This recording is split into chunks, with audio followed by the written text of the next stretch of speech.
రుద్రదేవునిగా పరిచయం అయ్యాను. నా తండ్రి గణపతి దేవునికి పుత్ర సంతానం లేదు, అందుకని నన్నే మీ అందరికీ రుద్రదేవునిగా పరిచయం చేశాడు. పాలన కోసం ఎంతో కష్టపడ్డాడు, ఎన్నో రాజ్యాలను ఓడించి మన రాజ్యాన్నే గెలిపించాడు. అలా సుభిక్షంగా జరుగుతున్న ఈ కాకతీయ రాజ్య పాలనలో నేను మీ రుద్రమాదేవి అని తెలిసి ఒప్పుకోలేదు. కొంతమంది సామంతులు నన్ను ఒప్పుకోలేదు. బాధపడ్డాను. మా నాన్నగారు నిలదీస్తుంటే ఎంతో బాధపడ్డాను.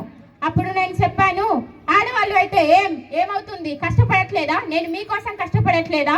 మన రాజ్యం కోసం కష్టపడట్లేదా? అప్పుడు మొదలైంది నా అద్భుతమైన కాకతీయ రాజ్యపాలన. ఈ నా మాటలకు కొంతమంది సామంతుల కోపం. నేను భయపడలేదు, మళ్ళీ ముందుకు వచ్చాను, మన రాజ్యం కోసం ముందుకు వచ్చాను.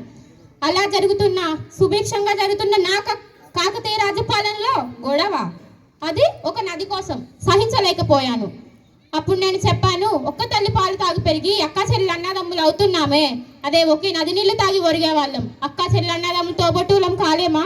ఈయన మాటలకు ఎంతో మంది కలిశారు, ఎన్నో రాజ్యాలు కలిశాయి. నేను మీ అందరికీ చెప్పేది ఒక్కటే, ఆడది అంటే అబల కాదురా, సబల.